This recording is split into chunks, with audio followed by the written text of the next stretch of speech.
keyakinan kelas ada beberapa macam. Jadi ibu tulisnya cuma 3 dari contoh-contoh yang ada ya. Yang pertama jujur dan bertanggung jawab. Yang kedua kerjasama dan kolaborasi. Yang ketiga tepat waktu dan disiplin. Oke. Sekarang ibu mau membagikan kertas. Lihat semua, ada kertas yang di tangan ibu? Ada. Jadi ibu mau kalian membuat keyakinan kelas ini. Apa kalian jujur dan bertanggung jawab? Ada kerjasama dalam kolaborasi. Ada tepat waktu dan disiplin. Misalnya kalian mau apa? Jujur dan bertanggung jawab. Jujur dan bertanggung jawab. Misalnya contohnya membuat membuat PR. Kalian ada bertanggung jawab membuat PR-nya? Ada. Nah, nanti kalian tulisnya apa di sini? Yang ada di hati kalian masing-masing. Ada. Misalnya lagi contohnya kerjasama dan kolaborasi. Kalian kan berkolaborasi bersama. Jadi contoh belajar kelompok. Tepat waktu dan disiplin. Kalian pergi sekolah ada tepat waktu? Ada. Disiplin ada disiplin? Ada. Contoh daripada disiplin apa? Satu aja kalian jawab di antara semua anak ibu. Yang mana satu contoh?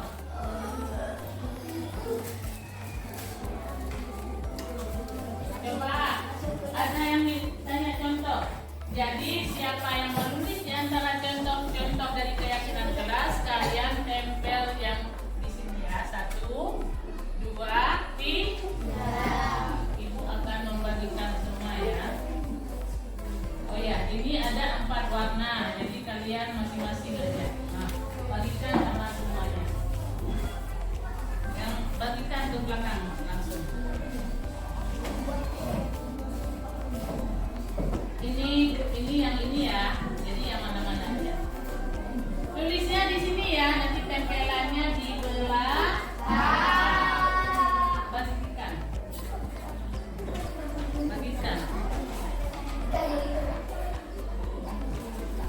Ini cuma 3 ya. Nah, ambil kan?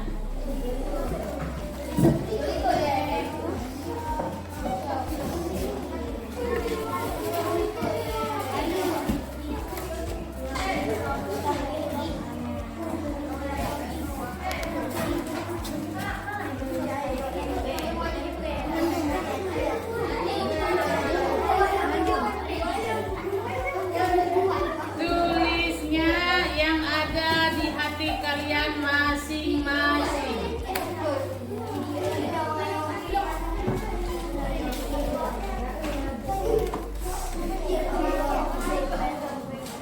Tulis terus.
Ibu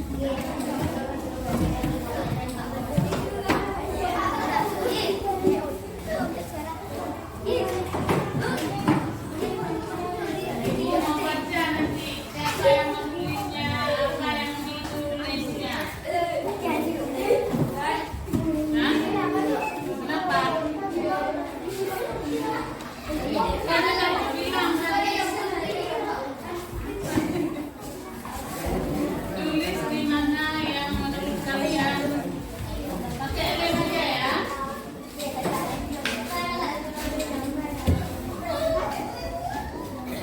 Yang mana ini? Siapa? Tantangan mana? Di sini.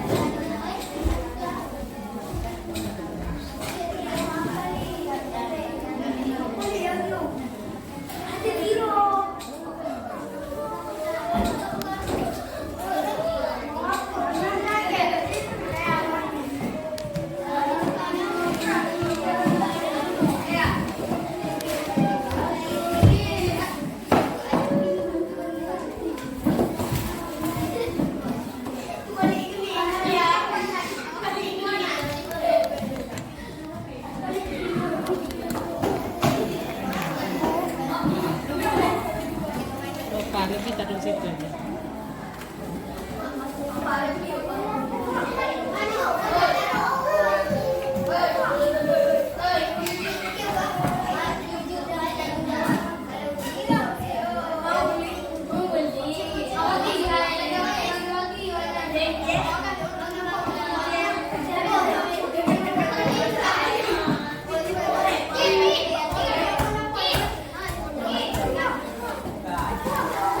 Udah semua?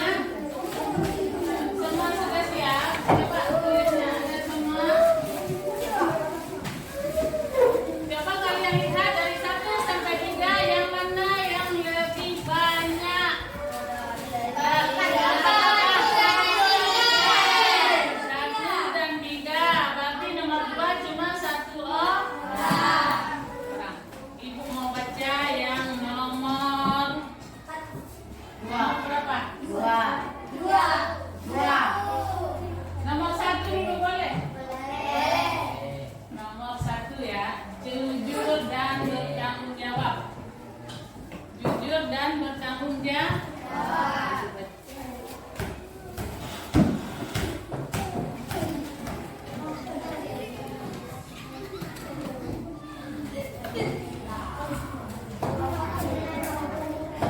Yang di sini ada yang menulisnya, kita harus jujur dan bertanggung jawab dengan teman dan guru-guru sekolah.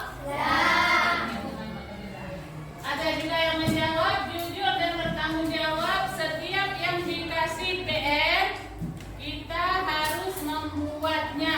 Nah, nomor 2-nya. Nomor 3-nya, jujur dan bertanggung jawab. Kita harus mengerjakan PR dan guru dan tanggung jawab juga. Berarti ini hampir sama dengan yang di atas. Ini ada juga kalau disuruh buat PR juga, ini hampir sama juga ya jawabannya. Yang ini tepat waktu. Berarti tepat waktu jatuh kepada disiplin.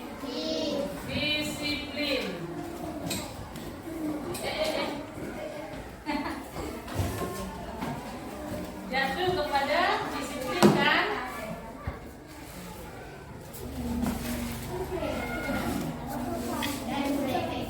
Ya. Ada lagi apa nih? Kalau disuruh buat PR, buat dan membuat apa nih? Apa? Dan lembutnya, nggak tahu ibu apa. Baik dan bertanggung jawab sama juga. Jujur dan bertanggung jawab. Aku kalau ada PR semua buatin. Kalau sudah kayak gitu lah.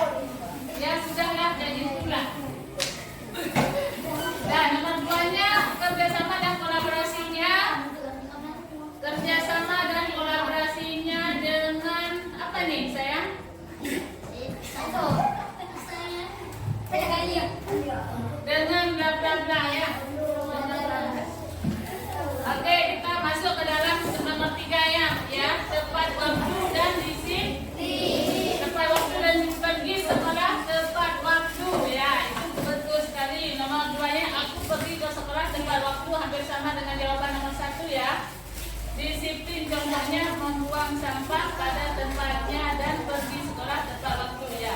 Ini sudah termasuk nomor 2 jawabannya ya. Aku pergi sekolah tepat waktu sama, tepat waktu dan disiplin. Kita ke sekolah harus tepat waktu dan disiplin dan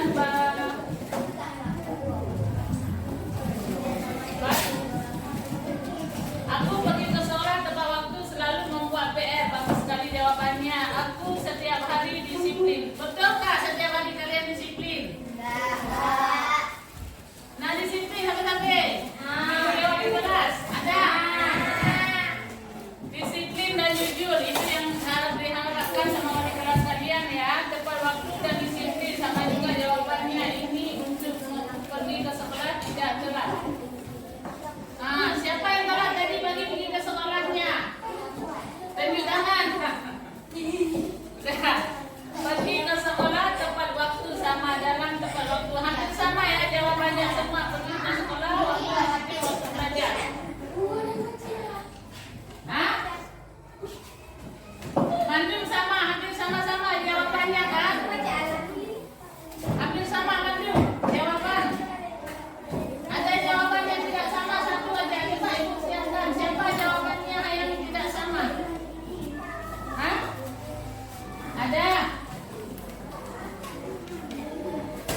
Sudah semua?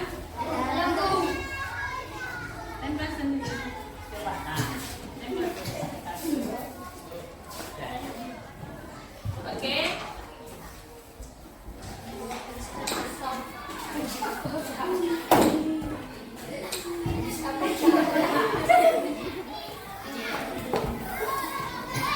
Oke, stop dulu ya.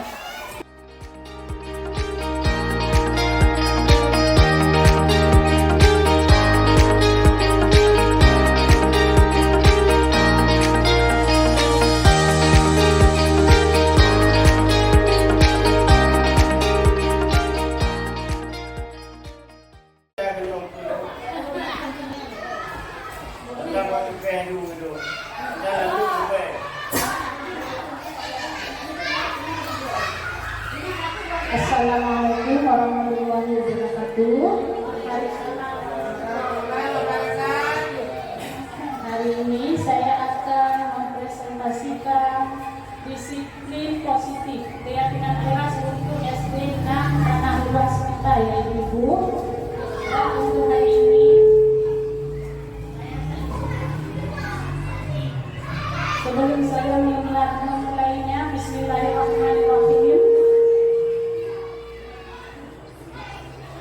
Dan syukurillah, mari kita panjatkan puji syukur kepada Allah Subhanahu wa taala atas rahmat dan nikmat-Nya yang memungkinkan kita berkumpul kembali di ruang kolaborasi ataupun disiplin positif keyakinan keras Ibu ya. Salawat dan salam kita panjatkan sanjungan kepada Nabi besar Muhammad sallallahu alaihi wasallam. Yang saya hormati ibu-ibu beserta kawan-kawan sejawat saya yang ada di ruang kolaborasi ini. Untuk mempersingkat waktu, mari kita memulai acara kolaborasi ini ya ibu-ibu. Saya yang bernama Ginawati, SPD Jalan Guru Penggerak Angkatan 11 SD 6 Tanah Luas Kabupaten Aceh Utara. Kita akan memperkenalkan budaya positif di kelas masing-masing ataupun dari kelas 1 sampai kelas 6 ya ibu-ibu. Budaya positif merupakan menghidup perwujudan dari nilai-nilai atau keyakinan universal yang diterapkan di sekolah. Budaya positif di sekolah tidak dapat diciptakan secara instan ibu-ibu. Secara instan langsung tidak bisa diciptakan. Kita harus menerapkan budaya positif di sekolah, diperlukan tuntutan dan tauladan dari seorang guru. Kita sebagai guru-guru ya ibu-ibu harus menerapkan budaya positif ini kepada anak didik kita. Next, Bu. Konsep anti budaya positif yang pertama merupakan paradigma belajar, kedua disiplin positif, ketiga nilai-nilai positif, kebutuhan dasar manusia, motivasi perilaku manusia, posisi kontrol guru, dan keyakinan keras.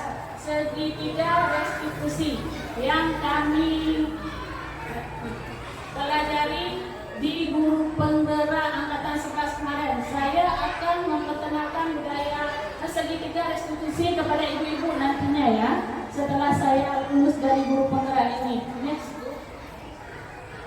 Pembelajaran dengan paradigma baru Bu ya. Pembelajaran dengan paradigma baru merupakan pembelajaran yang dirancang berdasarkan prinsip pembelajaran berdiferensiasi sehingga para peserta didik belajar sesuai kebutuhannya berdasarkan tahap perkembangan sesuai teori psikologi modern atau menunjukkan profil pelajar Pancasila.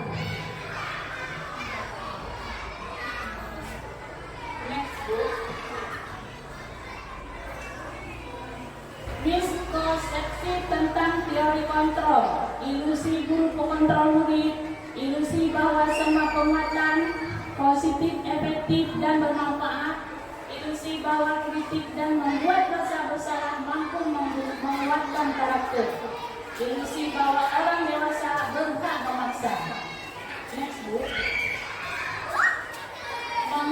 Mengubah paradigma stimulus respon ke pendekatan teori kontrol. Stimulus respon, realitas ataupun kebutuhan kita sama, semua orang melihat hal yang sama, kita mencoba mengubah orang agar berpandangan sama dengan kita, berperilaku dilihat sebagai sesuatu kesalahan.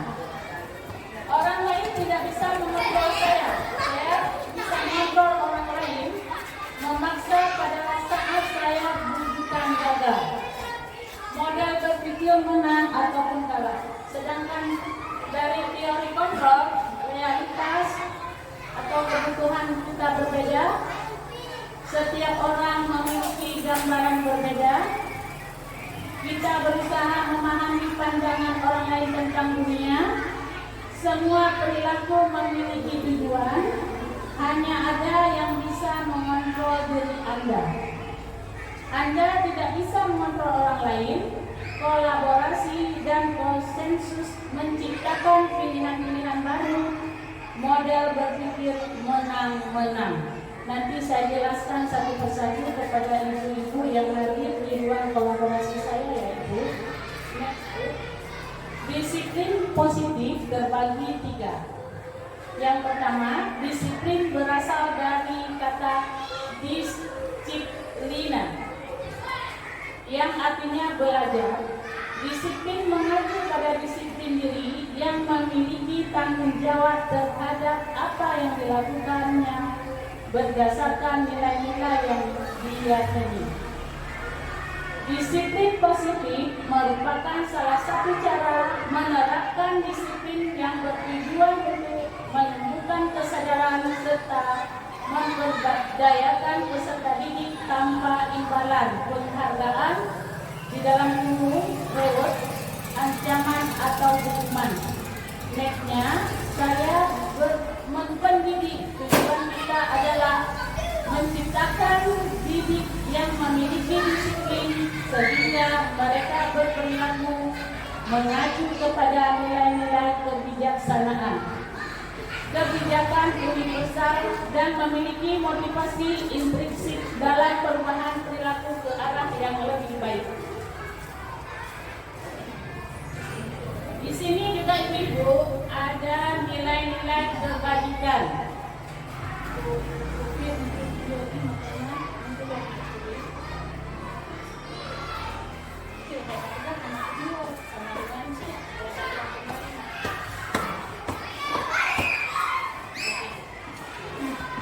Nilai-nilai kebajikan, nilai yang disepakati bersama lepas dari suku bangsa, agama, bahasa maupun latar belakang.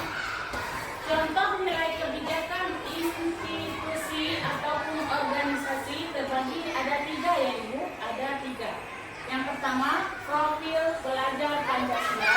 Yang kedua, ibu primary year ataupun program PEP ya Bu. Yang ketiga, keterampilan guru atau life skill kita ya Bu.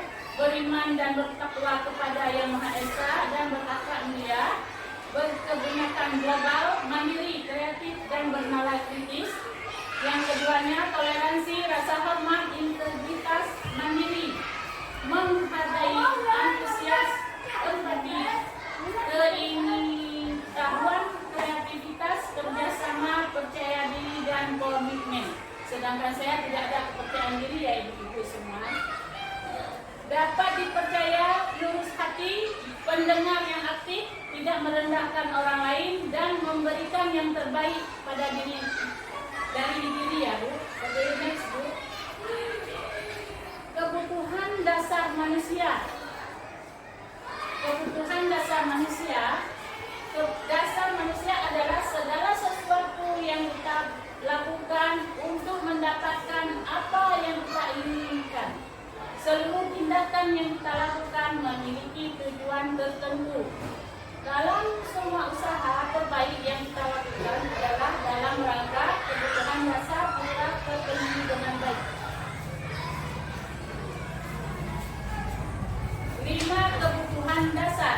Yang pertama, bertahan hidup.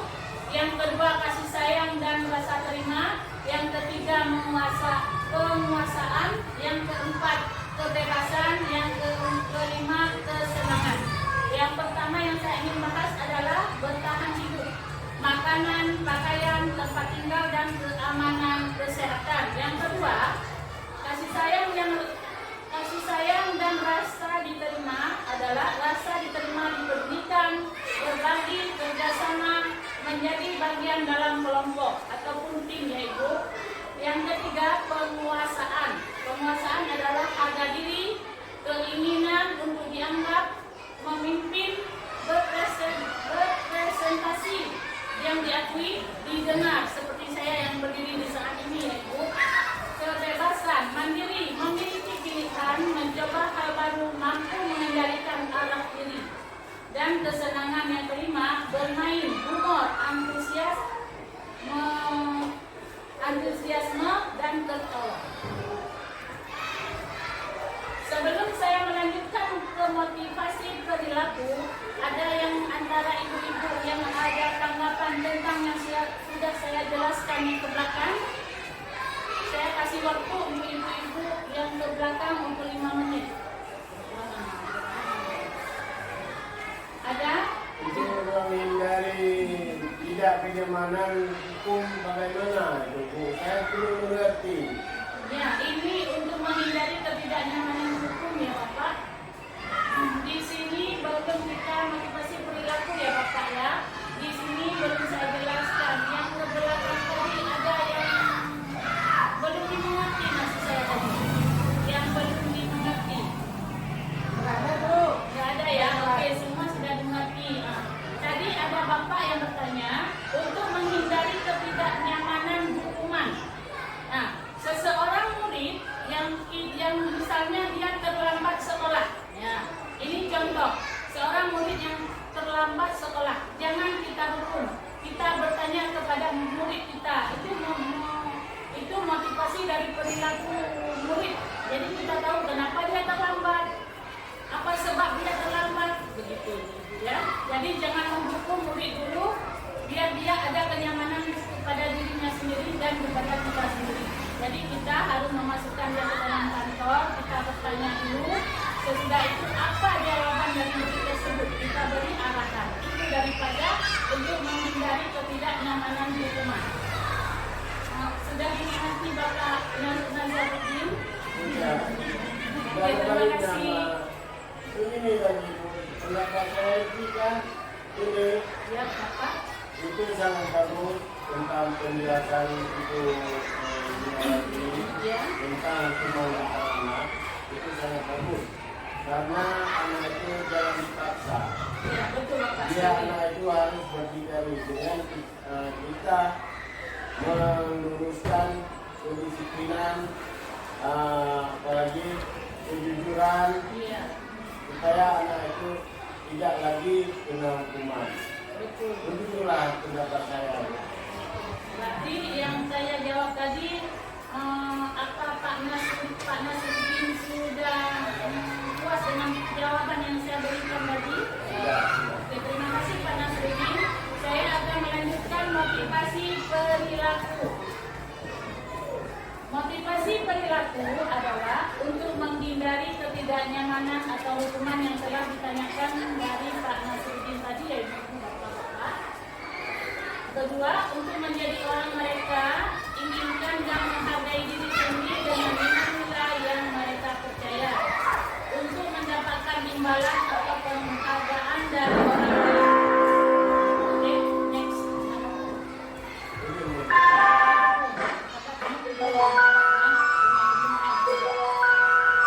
Oke, hukuman. Di sini ada seorang guru menghukum muridnya ya. Saatnya masuk kembali. Anak-anak segera siapkan diri. Belajar dengan penuh semangat. Terima kasih. It's time for our students back to the classroom and prepare for the lessons with good spirits. Thank you.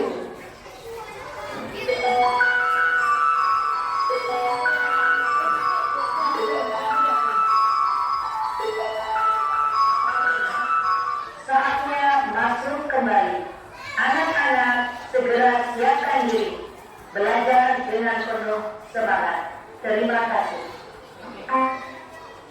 Hukuman tidak terencana atau tiba-tiba. Murid tidak tahu apa yang akan terjadi atau tidak dilibatkan.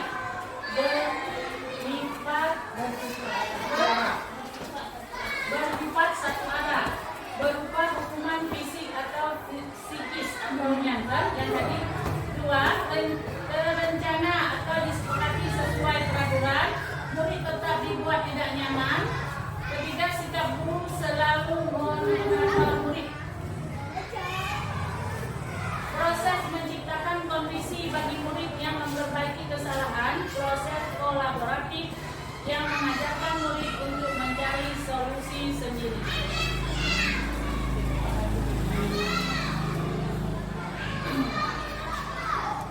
Next book. 5 posisi kontrol guru. 1. Penghukum. 2. Pembuat merasa bersalah. 3. Teman. 4. Pemantau. 5. Manajer. Next book. Contoh penerapan 5 posisi kontrol guru untuk penghukum. Seorang penghukum bisa menggunakan hukuman fisik maupun verbal. Orang-orang yang menjalankan posisi penghukum senantiasa mengatakan bahwa sekolah memerlukan sistem atau alat yang dapat lebih menekan murid-murid lebih dalam lagi. Guru-guru yang menerapkan posisi penghukum akan berkata, patuhi aturan saya, atau awas, kamu selalu saja salah.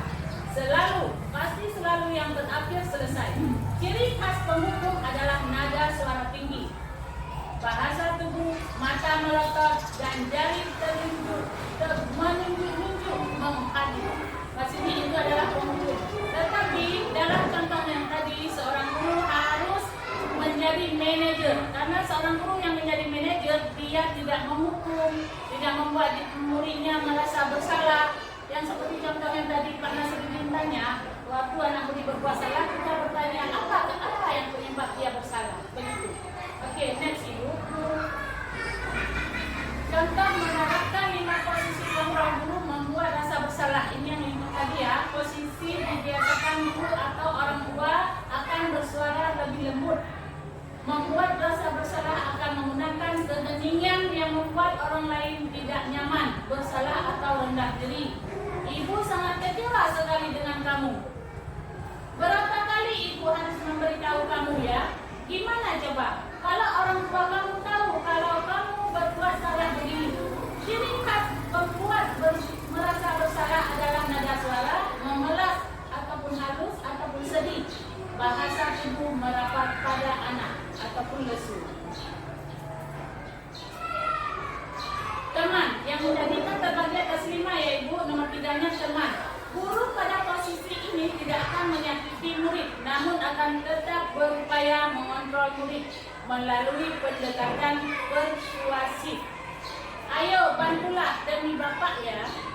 Ayo ingat, tidak bantuan Ibu selama ini yang sudah kali ini tidak apa-apa, nanti Bapak bantu bereskan.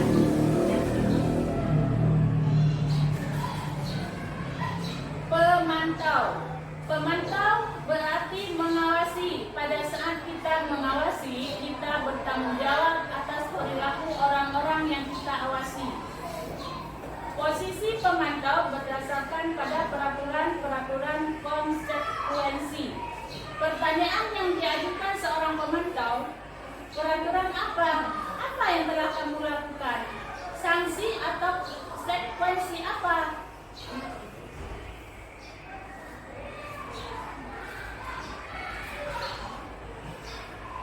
Nah, ini yang manajernya Bu ya. Posisi kontrol terakhir adalah manajer, yaitu posisi di mana guru berbuat sesuatu berdasarkan dengan murid. Mempersilahkan murid mempertanggungjawabkan perilakunya. Mendukung murid agar tidak menemukan solusi atau permasalahannya sendiri. Seorang manajer akan berkata, apa yang kita yakini? Apakah kamu meyakininya? Jika kamu meyakininya, apakah kamu bersedia memperbaikinya? Jika kamu memperbaiki memperbaikinya ini, hal ini menunjukkan apa tentang dirimu? Apa rencana kamu untuk memperbaiki hal ini? Ini posisi seorang manajer. Di antara yang 5 tadi, di mana yang ibu suka yang posisi dari pertama sampai nomor 5? Yang tadi, yang nomor 1 sampai nomor 5, teman, penghukum, pemantau, manajer. Yang mana ibu yang paling ibu sukai dalam yang 1 sampai nomor 5, ibu-ibu dan bapak-bapak? Ya, posisi manajer dalam keyakinan keras yang paling membuat anak murid membuat yang mana, Bu? Yang membuat murid yang mana, Bu? Lebih apa dia? Lebih bijaksana ya, ibu ya. Ya, posisi manajer ini yang membuat ibu-ibu atau muridnya lebih tenang.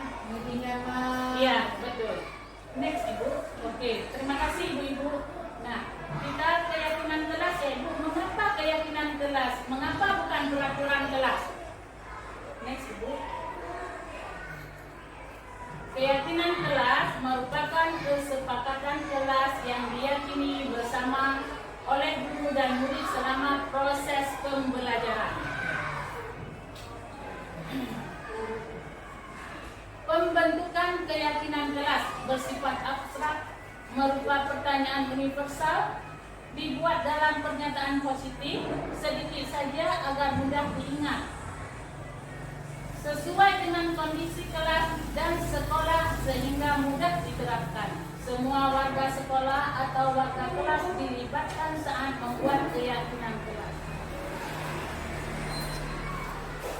Nah, di sini saya sudah buat segitiga restitusi. Ini terbagi kepada suatu proses dialog yang diyakinkan oleh guru agar dapat menghasilkan murid yang mandiri dan bertanggung jawab. Next, Ibu. Menstabilkan identitas berdasarkan prinsip membuat kesalahan adalah bagian dari proses pembelajaran. Membuat salah itu wajar, tidak ada manusia yang sempurna. Ibu bapak juga pernah melakukan ini. Ibu bapak tidak mau mencari siapa yang salah, tapi ibu bapak ingin mencari solusi permasalahan ini. Kamu berhak merasa begitu.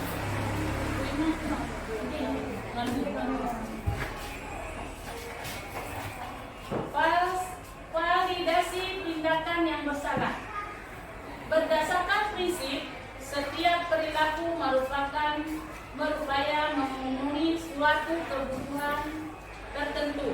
Kamu pasti punya alasan mengapa melakukan hal ini, padahal kamu bisa melakukan lebih buruk dari ini. Kamu patut bangga karena telah melindungi sesuatu yang penting buatmu. Kamu melakukannya karena mempertahankan sesuatu yang penting bagimu. Next, Ibu. Terima kasih sudah berkolaborasi dalam presentasi guru penggerak 11 angkatan 11 dari saya.